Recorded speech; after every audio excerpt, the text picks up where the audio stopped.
Welcome to the first Fireside thing. I call them Fireside Chat just to make myself more entertained. But we have four people joining us in this first one. One is myself. The other one is Dylan Fettig. Say hello, Dylan. Hello. He's the Dole, the director of league expansion. We also have Felix Peroni, who's at work right now, so he has like a board behind him. And then the third one is Jonathan Milliman. That's correct, right? From CMU. He was the bow tie at this year's Nationals. I think he's graduating and then becoming graduate student, or is a graduate student? No, I'm not graduating.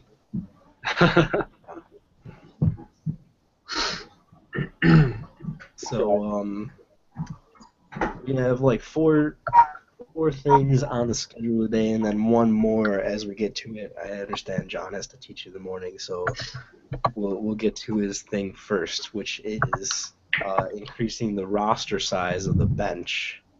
Sorry, increasing the size of the bench, not the roster. Same thing. Yeah, semantics. Just me. John, why don't you try to introduce your policy that you made in the league? All right, cool. So basically, it's a pretty simple policy. It's just moving from a roster of 20 people to 25, and then once you have, so it just means that there's 10 reserves on the team instead of 5. Pretty simple.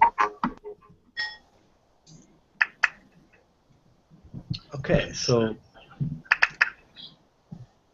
this is it's generally we didn't end up getting that because it was kind of late-ish. We didn't. Felix posted almost every rule that we're going to discuss over these simple little meetings just to discuss in the forum. That was the one thing that's not in there, but basically it's pretty simple. It allows more teams to bring more people to the events, and it'll definitely increase JMU has a lot of people on their bench and potential bench. CMU had a problem just not too long ago had a problem bringing people to their event, but they bounced back and their program's a lot stronger now. DePaul in itself has a really good program. What do you guys think? I saw a few things at Nationals this year with certain teams.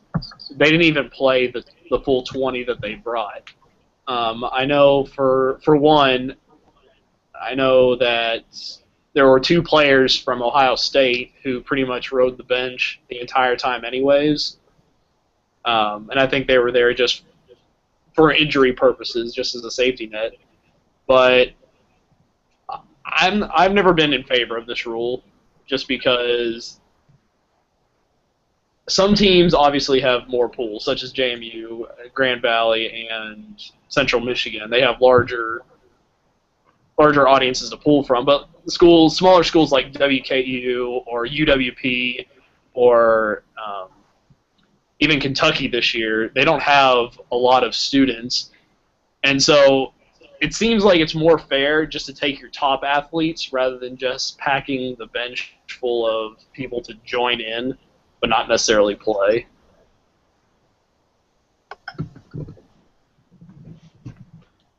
Yeah, and that's the tough thing. When we had the vote last year, we had a preferential vote for changing the size of our game, and it ended up being a shoot between rosters of 15 regardless. We did a little bit smaller, like we had variations of 8, 10, 12, and 15. Most of the teams that voted in that election voted almost all for 15 players.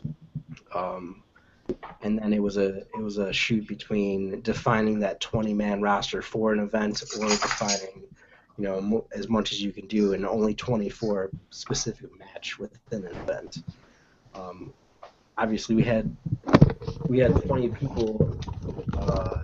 A general basis of 20 people, but I know DePaul would bring 22, 23, and then swap people out in between matches, and that was a common thing for JMU, especially Saginaw. Saginaw did that for a lot of their teams, and they got to play like a lot of their lower class people against DePaul when they played at nationals, and generally more people played dodgeball, and that's the thing that we have to look at in the kind of balance between it.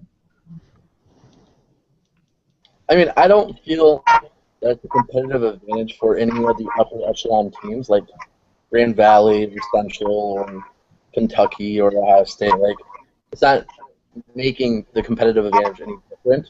It's just allowing more people to play. That's like my standpoint on the matter. And like, especially against like a team like DePaul that likes to have fun.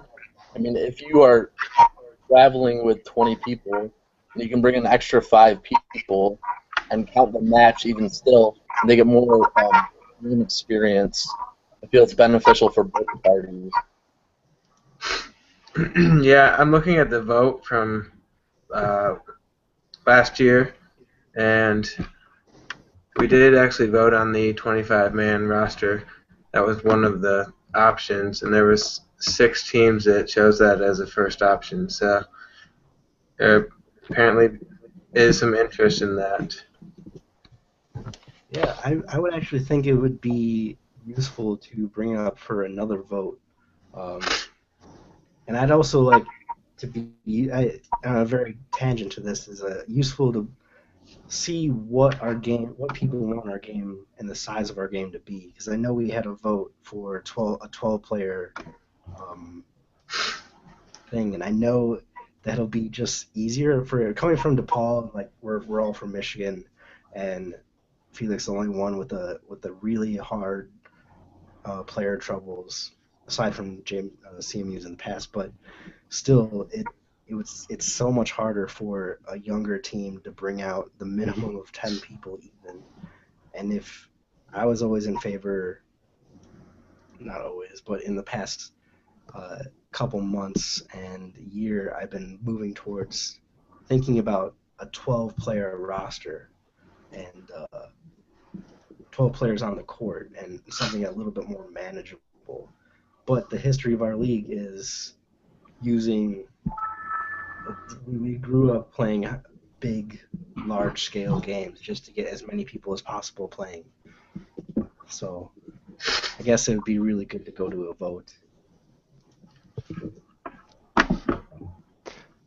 Thoughts? I mean, I'm all in favor for definitely a vote. There's no, I definitely won't be opposed to it if that's what most of the league wants. But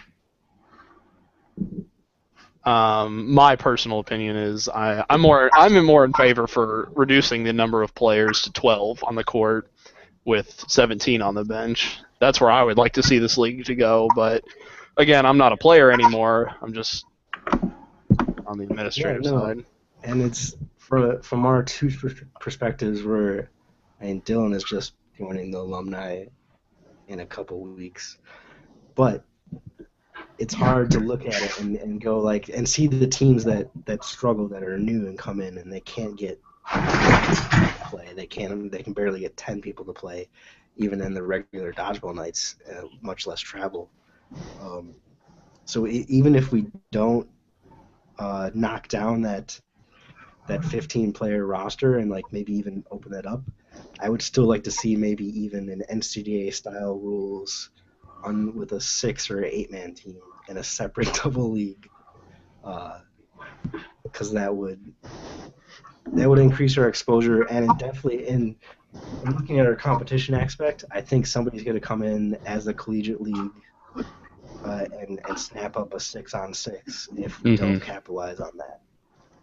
Right now, college kids like taking giant road trips and playing other giant dodgeball games, and that works to our favor. But I think in the future we might need to have 2 separate leagues or define our game smaller in order to compete and have more schools doing stuff.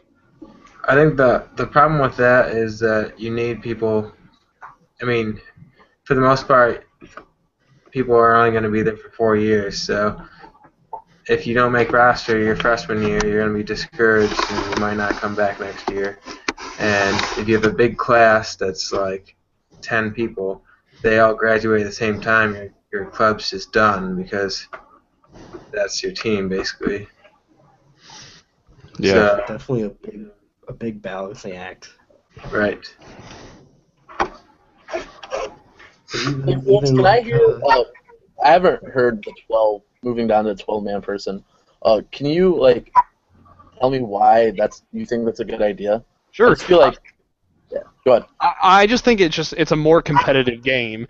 I know that. I mean, if you take my favorite thing right now that we have in dodgeball is the 6-on-6 overtime, just because you take the top players from each team and they go against each other. Most teams that are not in the top 4 or 5 ranking, I believe that they all have at least 1 or 2 players that are just on the court and are almost a liability.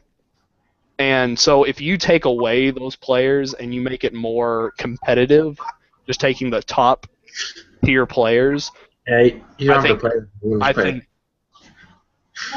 that's where it should go. That's what I think it should go towards. I just feel like reading what Zigmas put up the other day and then hearing that thought, it's almost contradicting. Like, we're almost saying that we want to bring more people into our league, but then we want to hinder how many people can actually travel and see the games and experience the games. So it's like we want to expand, but we want to keep it as minimal, as small as possible at the same time. So I'm just like I'm getting conflicting reports. Yeah. As far as my situation is, as an official, it's really hard to do 15 on 15. In a lot of ways, we're getting a lot better at that, as in relying on a 4-man mechanic and not just a 3-man mechanic, being a head ref and 2 shot clocks. It's incredible, and a lot of it would be if you're still doing a 4-man mechanic and having 12 on 12, that's a little bit less and a little bit more space to work with, and like more action. But there's so many different ways you can do it, and I think that balancing act of allowing large scale dodgeball, being true to our roots, it's hard to move those two together.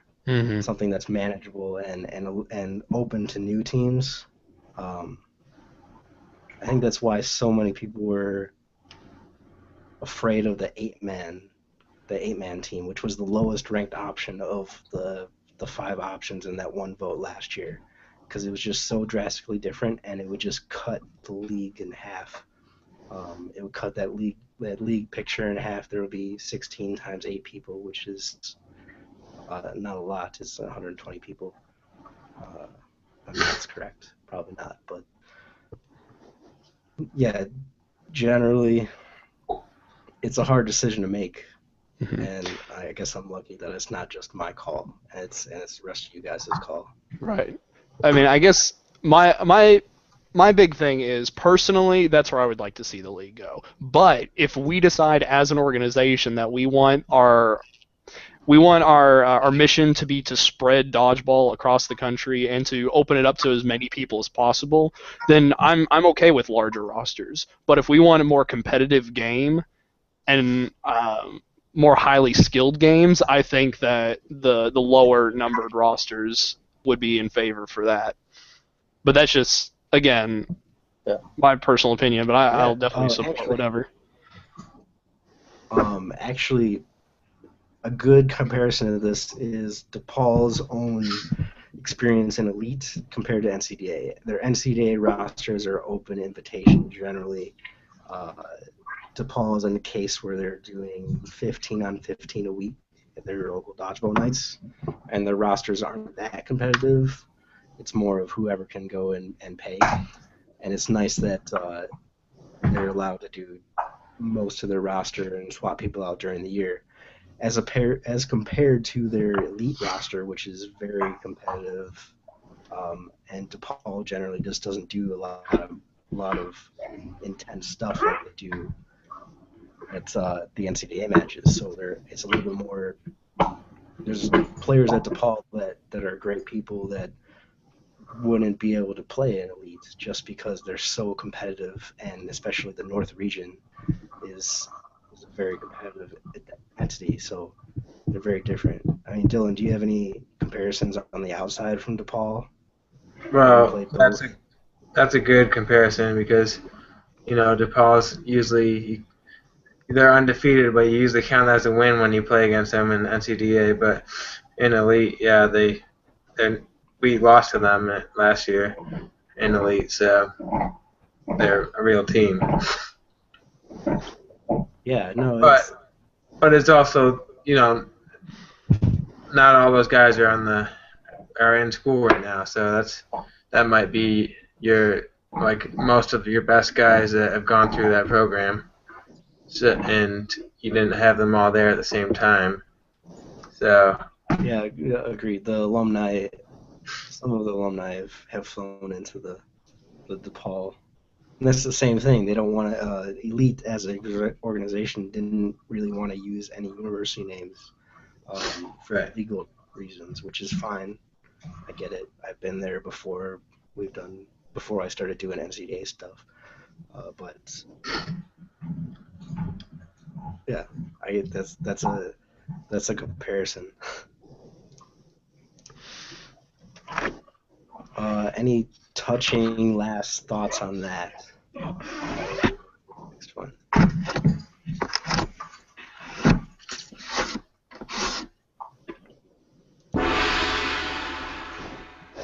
I think that's Felix gone. So we're gonna move on. Thanks, John, really for that suggestion and writing that stuff up. I really appreciate it. Definitely me and Felix and the rest of the exec board definitely appreciate anybody that takes the time to write out a proposal. Absolutely. Because it's just going to be me and someone on the executive board writing it up. Not a problem. And especially if it gets just lost and written at lost and spoken at nationals, it could get lost. So thank you. That being said, I suggest everyone to go and read the proposal. Yes, please. We're going to post it up there tonight after the end of the meeting. So thanks, guys. You're welcome to stick around as long as you're able. Hit the bed. All right. See ya. Thanks. Hi, John.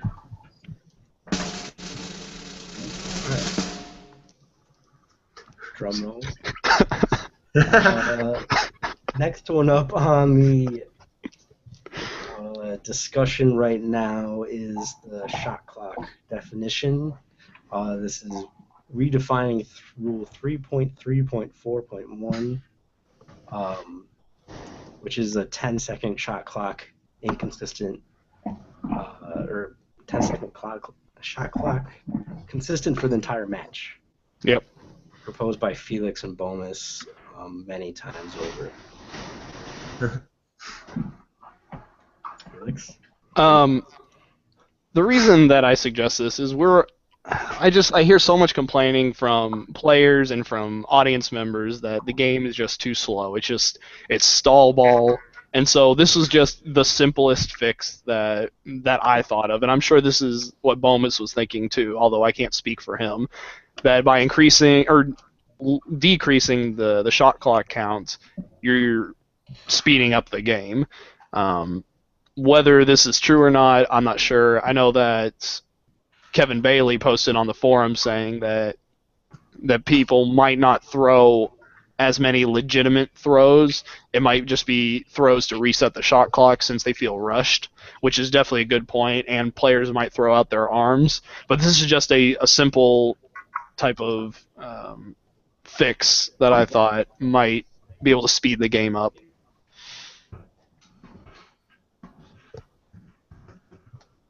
Yeah, no, it's a very difficult thing to take a look at our game and then see that people are working against time and not just generally playing dodgeball. And that's when you have a clock that ends up being a focus, is to work against the clock, work with the clock, work against the clock. I think a lot of our shot clock violations and making the game go faster is really beneficially enforced by a good official uh, mechanics and enforcement of the shot clock. So at nationals, Felix had a bunch of cases where we were using the timepieces, which are well within our rules. Can't have a beard over a beard. I know it didn't work. And I do the same thing with my refs, especially when I was reffing for most of the later half of Sunday. I had the shot clocks looking at the clock, referencing, making sure they were doing correct seconds, and it kept the game going significantly fast. And we didn't really call a lot of shot clock violations because teams were keeping up with it. And at the same time, I like to think that shot clock officials and shot clock timekeepers generally need a very, very experienced official. So like that's why I want more officials in the league in general, because I know I could officiate the shot clock very well. I know where the LAZ is going to end up. I have a general feel for it, and your experience with it gives leaps and bounds when keeping the game in a good tempo. And in many cases, Felix and I, if we're going to be the only experienced people we're going to get stuck doing head ref duty, or even assistant ref duty, because it's just so needed. My little rant on if we just properly officiate the clock, generally it'll be okay. Yeah. Yeah, that would definitely help. Shot clock, we usually give that to the newer refs, but it's actually it takes experience to be able to, and confidence to be able to say that wasn't a good enough throw.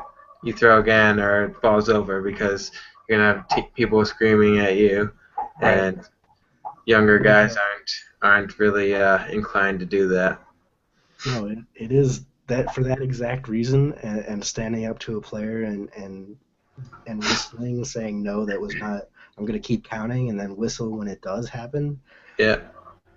If that happened more, if the shot clock officials had more confidence to call that, and call it once, and then if you call one shot clock a game a ball violation, usually the teams will start thinking they're not running over you, essentially. Right.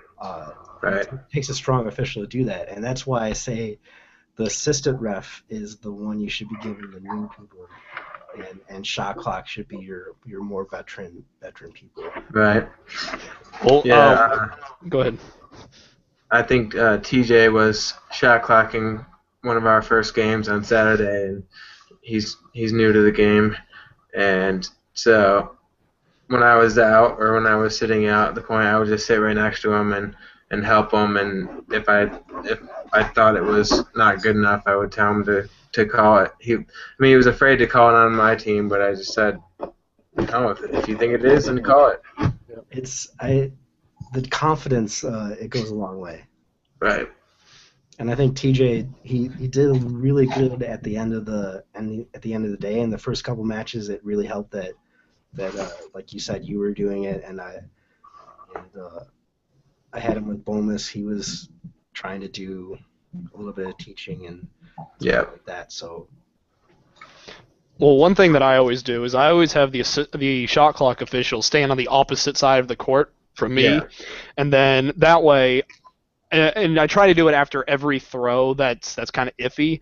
I'll give a left thumbs up for that shot clock if it's good, or I'll tell them to continue on. That way, I'm helping them as well. Yep. That was definitely I think that's a mechanic that we were doing in the last couple games, and I think it's a mechanic that we need to write in the rule book for next year, because it was a really good mechanic for the head ref in a 3-man mechanic, and definitely good for yes, bravo. Definitely good for a 4-man mechanic. I know in the last match, No, not the Grand Valley Saginaw game, which was the semifinals that me and Felix did. Felix was a ref on the side with the shot clocks. The a ref's job is to keep time, and he was doing thumbs up, keeping them in time, and I was doing the same thing. We were all echoing each other, and that's definitely a really good mechanic and working together. And I think that's what the singles are for. Yeah. As far as getting back to the 10-second consistency, we have it in overtime for 6 people, and it works well there. But I don't think for 15 minutes of game time, or even a potential 40 minutes of game time, which is allowed under the rules in certain conditions, I think that's just too much time to keep people throwing. And I think it definitely would result in a lot of crappy throws just to try to reset the shot clock. Yeah. I think the balance between the 5-man rule and the 15-second shot clock is good. Although I don't like the shot clock, never really did. I like a better approach to it, and I've done there's so many things you could do and think about as an armchair official to see what will make the game better. It's difficult. Yeah, you could always have an odd number of balls, and whoever has the most throws. Yeah, but there's the burden ball from Elite, which is a very useful idea.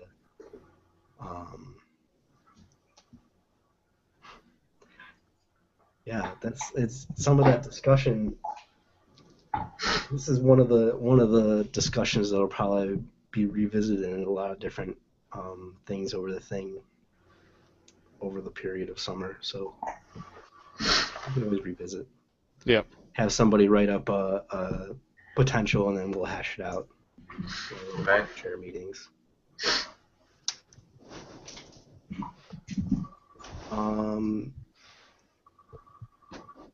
I think we got everything covered on that. At least everybody that said. Peter says Bailey says balls over a lot. Yeah. All right. That probably covers that one. Next up on our schedule is the forfeit policy, which is actually really old. It was actually when Bomas was commissioner. One of his first decisions as the commissioner was to develop this policy, and then it ended up getting deleted. He deleted stuff. Yeah. So we don't have the original policy, but I was one of the people that kind of helped. I was one of the first people that actually wrote something out, and then Bomas refined it essentially. So Felix has one, Dylan has one, and then I have an adaptation between Felix's. That's an actual rule. I took the hour to write out a policy as it would appear in the Constitution, essentially, and then taking Dylan's thing. So let's discuss. Dylan, go first. Well, I think that a forfeit. I think the 10-day is a good amount of time, and if they cannot attend due to extenuating circumstances, then the executive board would be the ones to make the final decision on if they forfeit a loss or not.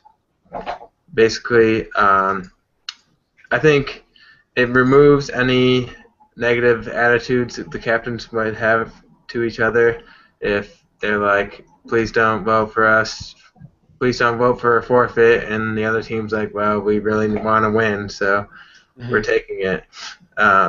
There's negative attitudes there, and then even if we did a majority vote or something like that, one of the captains might get angry at all the other captains for voting to not accept it or to accept it, either way. But basically, if you let the executive board decide it, then all they can be mad at is the people in charge, and that's always going to happen. So, Yep. I think that particular as having the executive board as the voters is probably a neater solution, and especially the condition of the executive board is it's supposed to be some alumni that are acting objectively and for the benefit of the league as a whole. right. They can make a unbiased decision and not really rely on giving people rules. Because originally Right. I had it the other way, and I think Dylan's is a much better way to handle it. Yeah, I agree. One tangent I included was, do we include some type of criteria within the actual language of the Constitution towards extreme weather or extenuating circumstances, or some kind of specific examples to guide that decision? Well, I mean, it could always be like the case study or the case book, where we could just talk about different situations where it would be allowed, such as like Wisconsin Platteville going to the DePaul tournament this year. We didn't want them risking their lives driving 3 or 4 hours or however long it is in an icy abyss just to play dodgeball. And a couple people did bring up that it wasn't just me, but it was like the people that brought up that that's a legal consideration for the league, and I didn't really think of that. And I was like, oh man,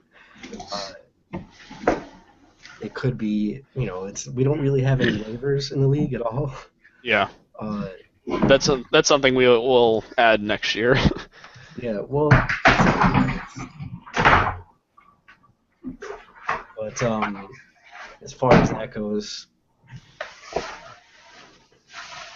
you kind of take a look at the forfeit language. I mean, everyone else can look at it. I have to read the numbers, but I think that covers everything. Yeah, I don't really know how you would make a casebook for the Constitution. So Yeah. That might be goofy. Yeah, no, I'm just saying like different situations. Right. Not necessarily a casebook, but just like examples, I guess. Yeah. I don't know. We do have a guideline book, but it's more like how to name a podcast. Right. Which could be the similar thing, but Right. I think if we've already established some precedence with it already, and it's generally not a thing just to give a team a forfeit regardless. Right. I think the idea is giving a team a forfeit if they're dropping out within not, having a good situation behind it. Yeah. And I think the precedent itself will probably sort itself out. Right. Well, and I suggested in mine where if another team is able to take their spot, put that in. it eliminates the forfeit possibility, and I feel like that's fair because you're not really messing up anything other than like if Miami is the team to drop out and Grand Valley were to take their spot, then it kind of shifts the momentum. But I mean, you still get to play 3 or 4 games of dodgeball.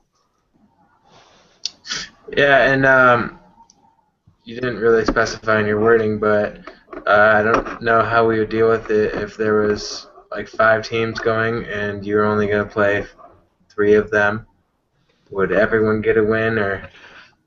That was another thing I didn't know how to handle, so I wanted to ask. Right. Originally on the pivotal tracker thing, I wrote a big tournament clause where I don't remember how I worded it. I think it was just like if the schedule is already set, those teams would get an automatic win.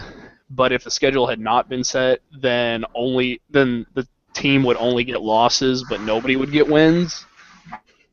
I don't know. It was just I didn't really know what to do, so I like just limiting it to like four 4 losses.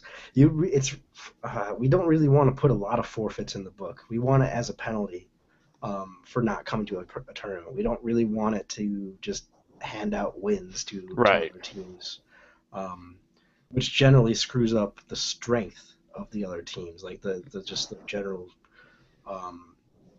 statistical basis of it. And generally, forfeits don't look good for your organization.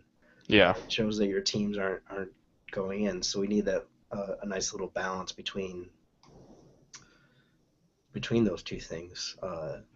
Preventing forfeits by a penalty and giving people wins based on and preventing a lot of these people in the league pay for court time, especially. So it's a financial thing. Yeah. If one team doesn't show up, it's a financial loss as opposed to the loss of dodgeball being played, which is the more theoretical.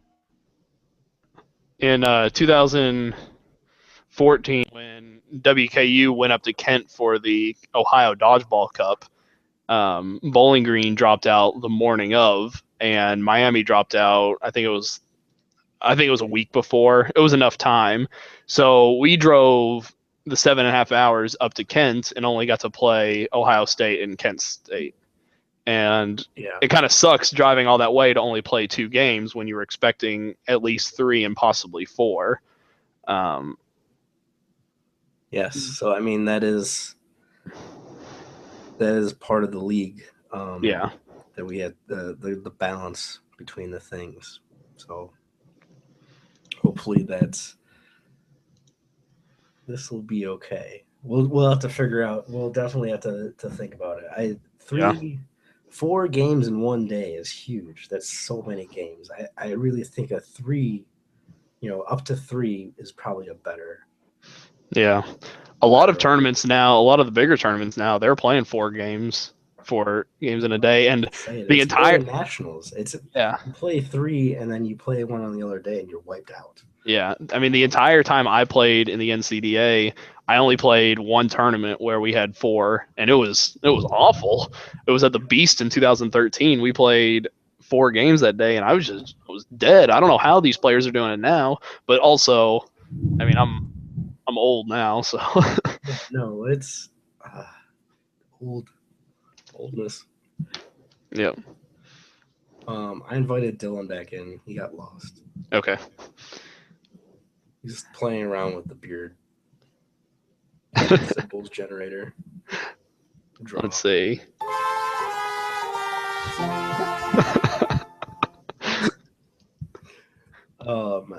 Little do people know this, but in the executive board, it's all cactuses and pushing. This is all from Felix. Yep. It lightens up my day. It really does. Yeah.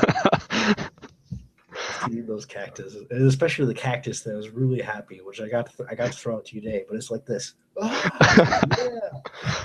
I like the one where he's super sad because his cactus friend has disappeared. That thing is terrible. It's like watching the beginning sequence of the movie Up. Oh, that's good.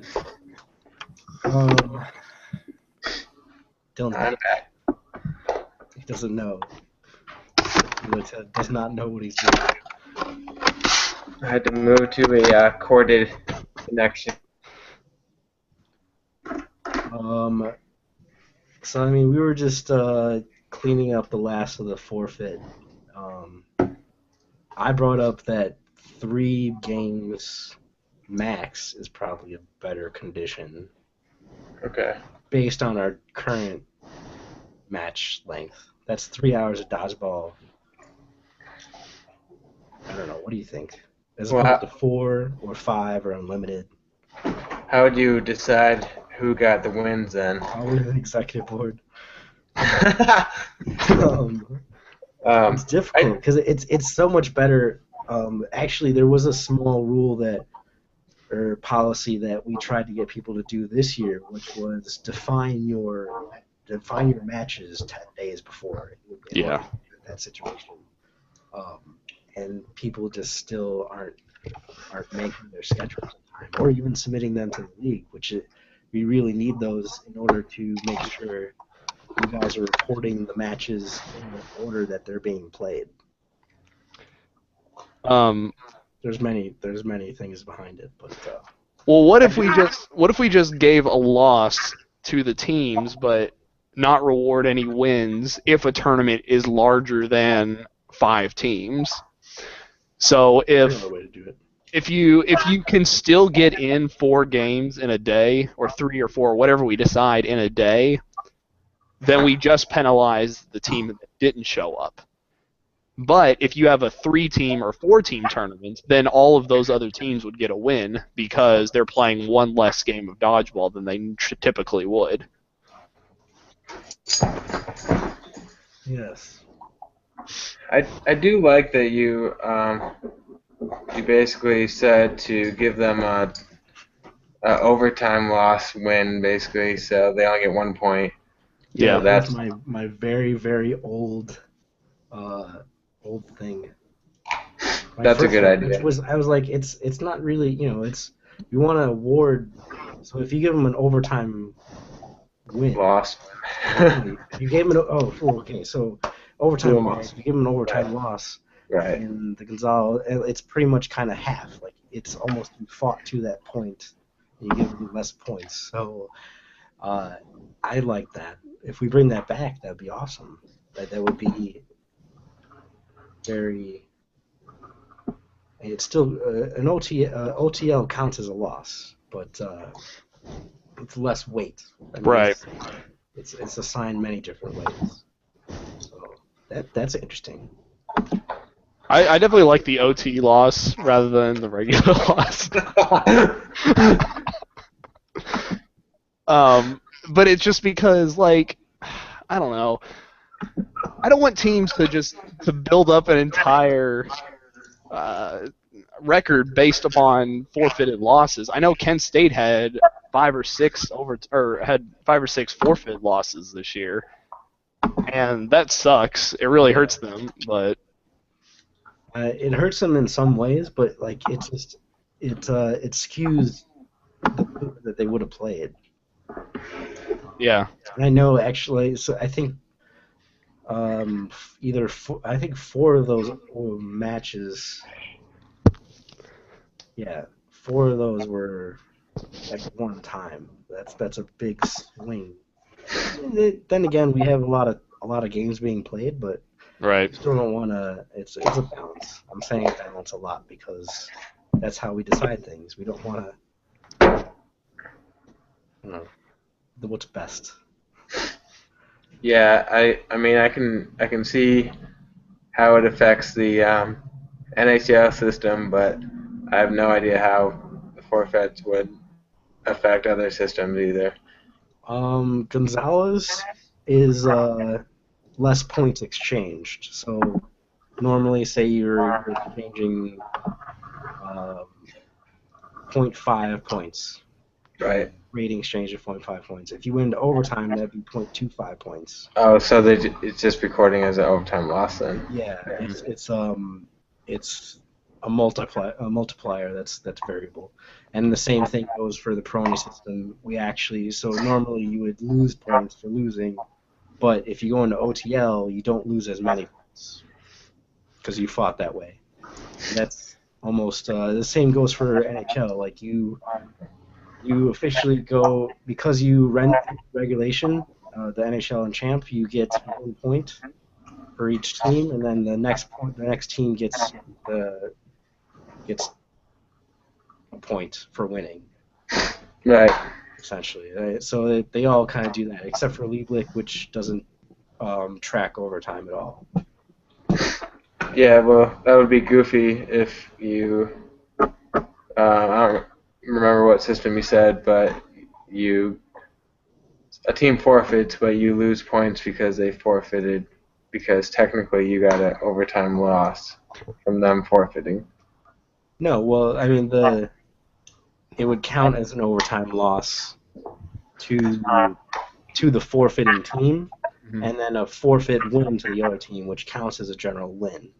But so in Gonzalez, the rating would be less. So the win isn't Okay. All right. isn't So as big. So say you're I gotcha. exchanging one, then if you had a forfeit, you'd only be exchanging half a point. Gotcha. So it still rewards you for the win, but not as much. And Not I as think I think that's fair. No, yeah, that's actually, yeah. If you guys think it's good. Well, the only thing would be specifically in the NHL system, we would have to give them 1 point. right. Yeah. Just define it as a 1 point, which means I have to actually finish my separation of that. Because right now it's doing fancy counting. Okay. And opposed to the way the other Google Sheets count, is they count per match. We would have to transfer it into that. That's just me rambling about stuff I need to do. That's okay. Yes. We have a total of 1 viewer. I think that's just somebody. I think that's just Google viewing YouTube. Oh. Perfect. People will do it later. We'll do it later. All right. Do you guys want to get into one more thing? Sure. Okay. The next one up is the All-Star Game format. Okay. We had some people angry about that. Yeah, no, it wasn't more of angry. It was more of like discussion. And I love discussion, and that's probably why I'm doing something like this, is to kind of facilitate that. No matter how good you guys get.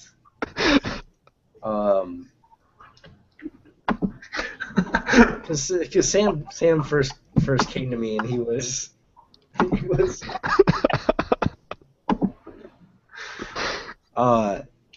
he asked me about it and he's like, "Oh, how is it prepared this year?" And I was like, "Well, back in the early season, we proposed it to Nick, and as an executive board, we kind of decided that Nick, as director, can kind of handle it." Yeah. And as so far, each of the it was 5-year anniversary of which is weird. Yeah. It's been around this long, but we had a couple of cool things, and I think every year we've done the All-Star Game, it's been fun. At least preparing for it and getting it together. I really like the Monstars versus Brave Little Toasters and the drafts we did, which was very cool. I like the drafts that we did. I like teams playing in their own jerseys as opposed to like an all-star shirt. Yeah, we should have done that this year. That was my original plan, and then I think Nick just was like, "Oh, everybody go get your shirts," and then I saw like 20 people running back to the club. Yes. Preparing. Someone yelled at everyone to get their shirts on. So it was a very humbling experience to watch the rest of the league, all the participants crowding the rails above in the Preston Center. That was very humbling as a ref on the floor. It's definitely more fun to have a themed All-Star game. Give everyone a reason to cheer for the team. Yeah. Well, and that's why Josh Raymer was originally the one who came up with the idea of Michigan versus the world back in 2011. And he just wanted it just because he thought that it would just be a lot of fun because of just all the trash talking that would go on. And it worked. It was so much fun in 2011. I wasn't there to see it this year, but I heard that it was great, that everybody in the crowd was into it. It was because a lot of fun. The Ohio kids started shouting stuff towards Michigan, just because they don't like Michigan, and it was a lot of fun. I don't know. Yeah.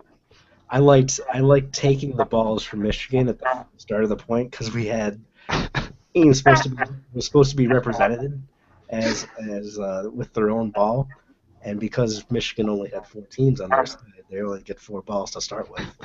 And then like the sheer disgust on some of the the people on CMU and Michigan State were just like, "Oh my God, why are you taking no? Give me one." They're like, "No, you only get 4." That was fun. And then the next point we kind of split it up.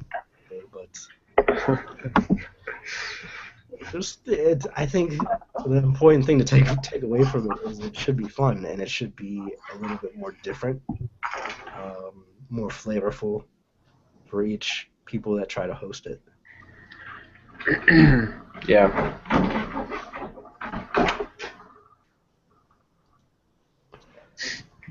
Yeah, I mean, looking back, the theme ones, the pure theme ones are fun. I think Saginaw, we had a general, every team got 4 players or something. Yeah. Yeah. Elected, and then we kind of, I don't know how we split it up. They drew names out of a hat. Oh, Yeah, that was the worst one. Yeah. I think we do a hat tournament at DePaul and it ends up bringing really well, but at the same time that the hat tournament is an entire day and an event. Right. Right. Play, and I think that's probably why that failed. It's because it was just, I don't know. It was one and done. Something themed, like Yeah. the drafts are really intensive, labor intensive. I remember I did enjoy the picking ceremony. Yeah. I think the captains enjoyed it too. Yeah. I mean, I had fun choosing, and I'm still really embarrassed at what happened in 2013 when I wrote Dylan's name on my chest, but I wrote it on my chest in blue Sharpie or blue marker, and it didn't show up on the camera, so it just looked like I was just showing my chest for no reason at all. Oh, jeez. Hilarious. Everyone was like, "What are you doing?" I got so many text messages like, "Why did you do that?" I was like, "Did you not see his name?" The beauty of low-res Google Hangouts. Yeah. I guess the point to take away is if we have fun with it, then we're going to do well. And I think the 40, 50 people that play in the game, and then those that watch the game will deserve something like that. Yeah.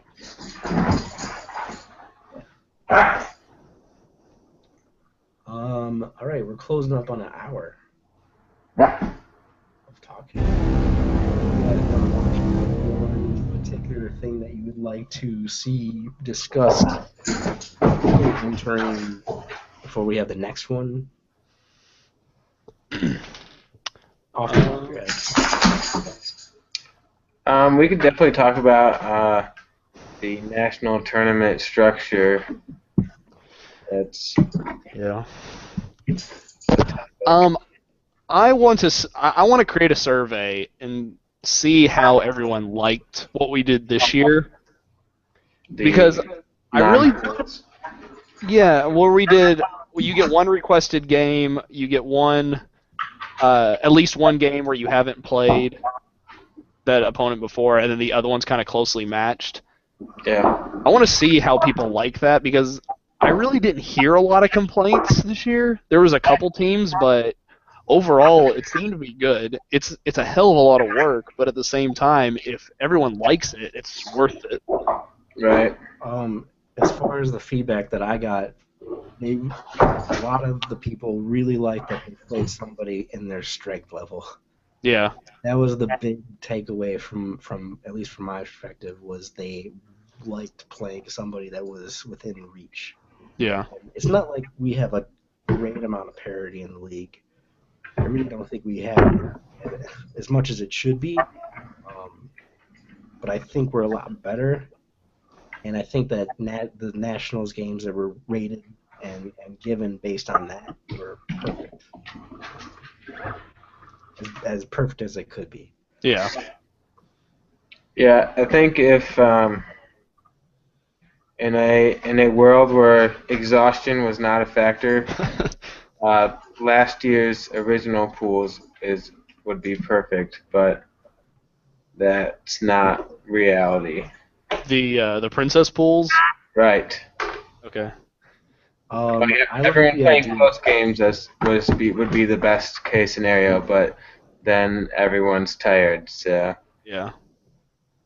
I like the idea of 2 games, and then actually, I brought this up as a vote in the executive board, because I try to do it. I mean, I've been thinking about it a lot, and I kind of did it before at nationals at OSU, but it was the idea of having 2 matches on Saturday, right, guaranteed match on the next in the bracket, wherever it would be, and then dedicating some serious time to some kind of fun stuff like a league banquet, Hmm. a true captain's meeting, some award ceremonies,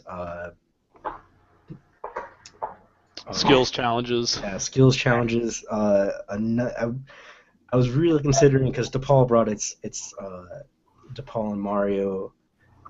They bought a speed gun and they've been bringing it to everywhere. They bought it as part of the club inventory. So for their Penn State DePaul game, me and Mario were clocking people's throws on the court. And well, DePaul and Penn State generally don't throw a lot. Well, they throw a lot, but they don't throw really hard. They go like 45, 50 mile an hour throws. Yeah. Generally, I think, that skills competition, maybe a target catching competition, accuracy competition, a skill shot, a trick shot, stuff like that would be cleared that 1 game out of the schedule for everybody's schedules and replaced it with some hard, great team amenities like that. Yeah. That's my dream. yeah. If you take away 1 game for everyone, that's at least 2 hours that you're It's clearing up. like 3 hours because I think we did an hour and 45 or an hour and 15 between Right, each thing. right. So 2.5. I mean that would be really cool. And some of the best feedback I got was people really liked our south lawn, and they liked playing kickball outside, and they just enjoyed being with the other teams and hanging out with them. Yeah. And Yes. so I don't know. While dodgeball is like the reason it brings people together, a lot of these guys just like to hang out with each other. I just enjoyed. I really liked when we went to B-Dubs on Saturday night, just hanging out with Zig, Becky, and Vansois, yeah, and that was fun. It was cool just to joke around and mess with some of the DePaul guys at the adjacent table. yeah, no, it was. Well, you couldn't see Shaw there because he was in camouflage, Yeah. but he was having fun over there too. Yeah, it was. I think if we turn at least that one last game where everyone's tired, or just turn Saturday into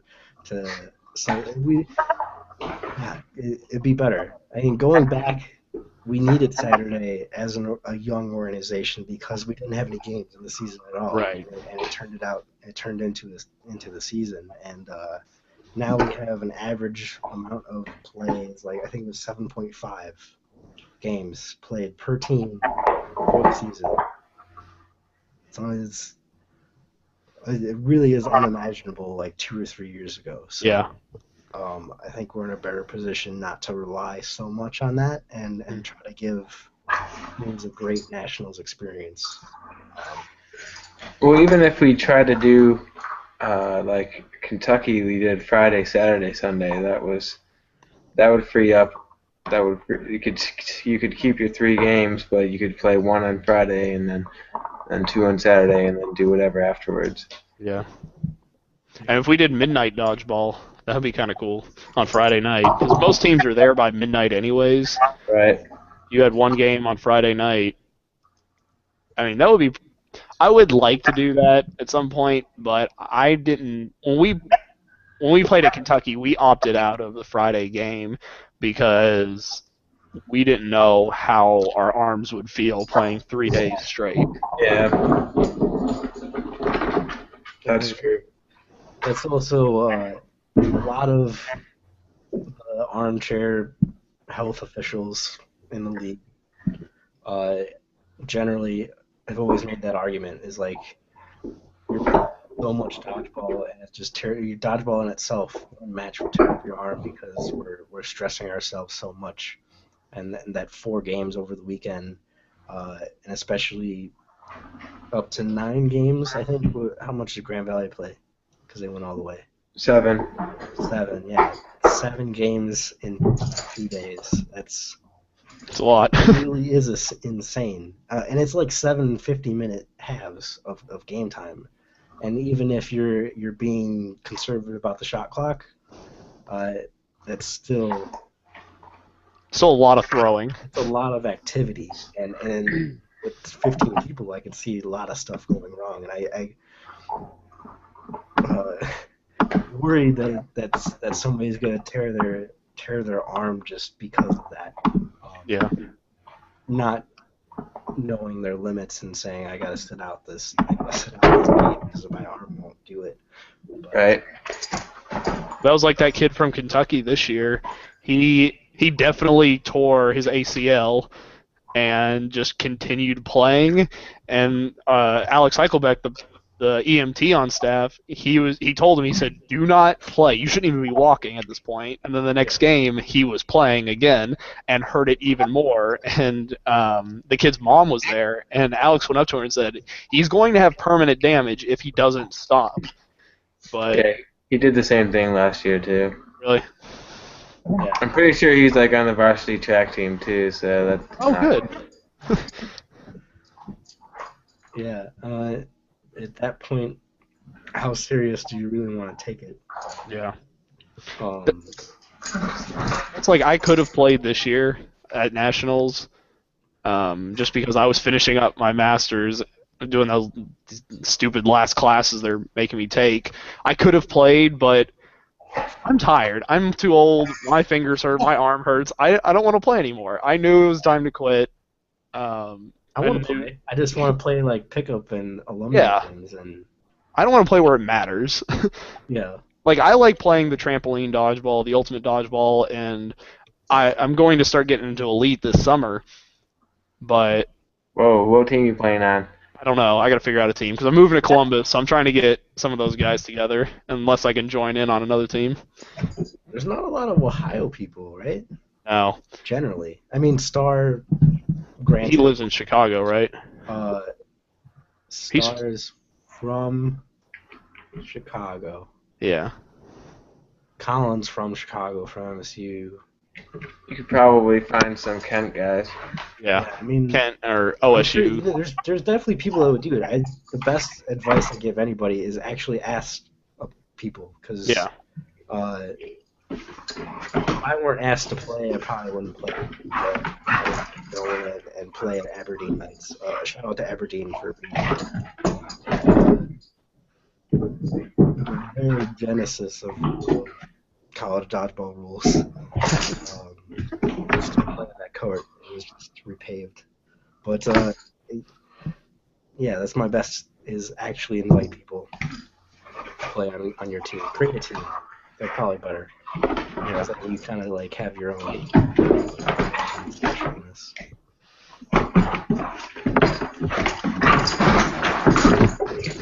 I'm so excited. Both of you. All right. What were we talking about? National. Yeah, the Nationals format. Any other? Yeah. Let's do that poll.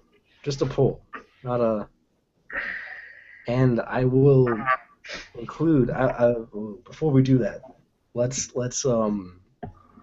let me write up that the ranking things and how they're distributed. I think I've been slowly explaining it to a lot of people over the league, and it's how we did it last year.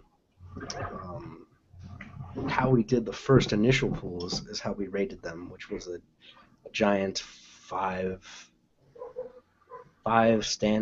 systems going into each other and then making an average out of that. Yep. This year was a little bit simplified. We didn't include straight win-loss percentage, but Dylan had a great idea, and I mentioned this a couple times already, a great idea of determining which system predicted the upset,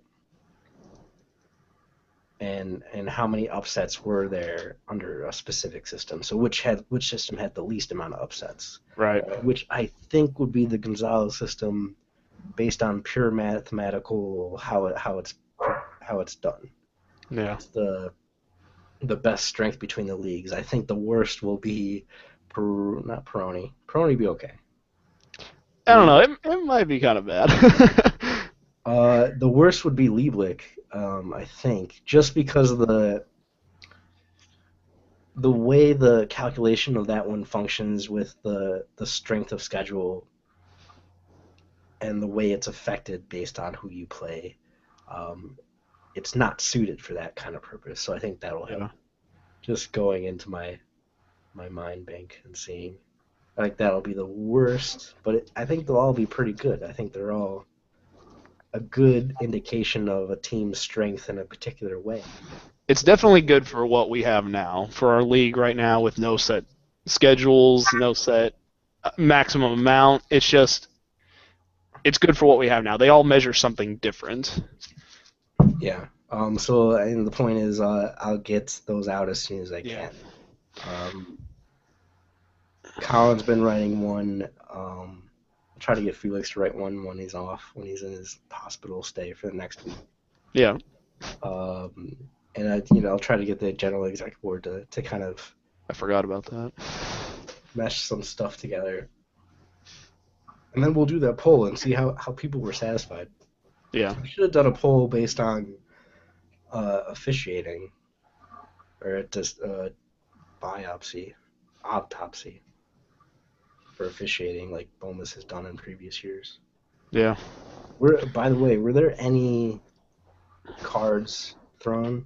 I didn't give any cards. I did not. There was one situation where I could have, but it was the last game and there's 2 minutes left. So No idea what you're talking about. yeah. So I just let it go because at that point it would have just created more problems. Yeah, it didn't matter. Yeah. Okay. I didn't give any cards either. I think we didn't give any cards at Nationals, which is always a good time. No, there were cards against UK. I think either Bomas or Hallman, they had to give them out. I think they gave 2 cards to UK. I don't remember which players they were, but they were yellow cards.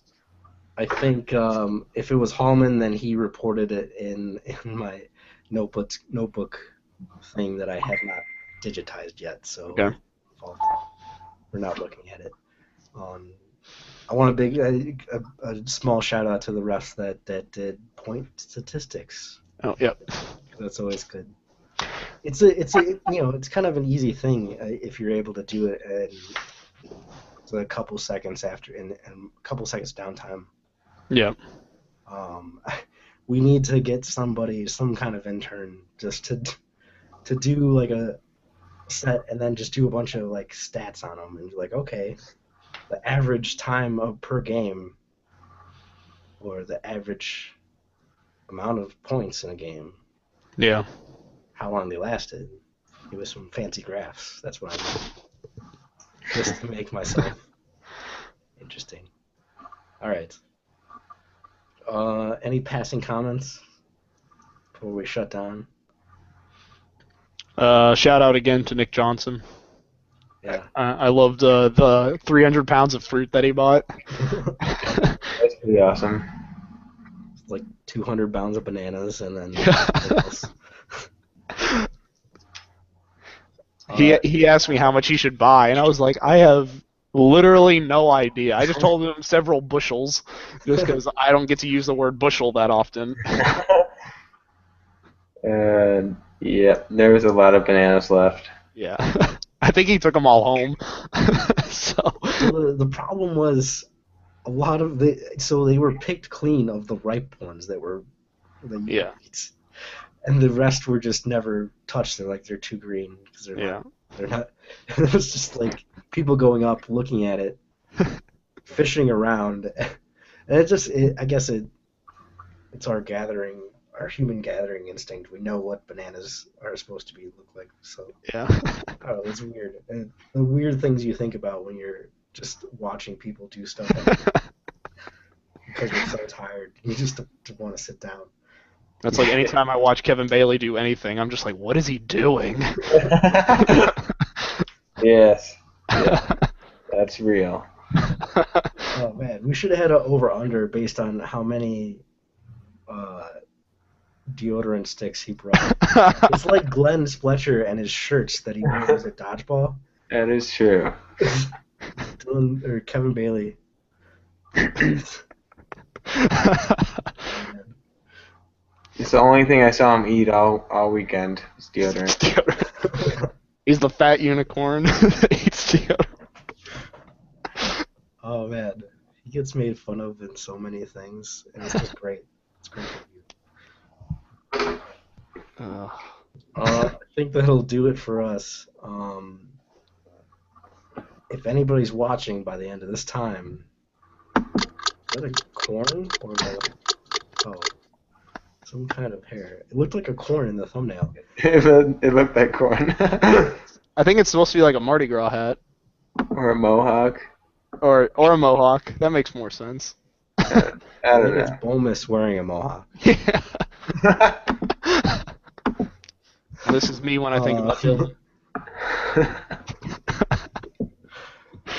All right.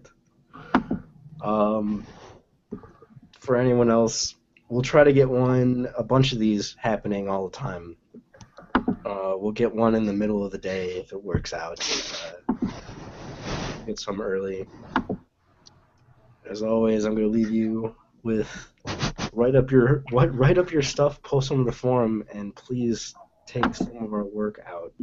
Yep. Cut our work out of it. If you want to continue to complain about this league, you have to put forth effort. Otherwise, you have no right.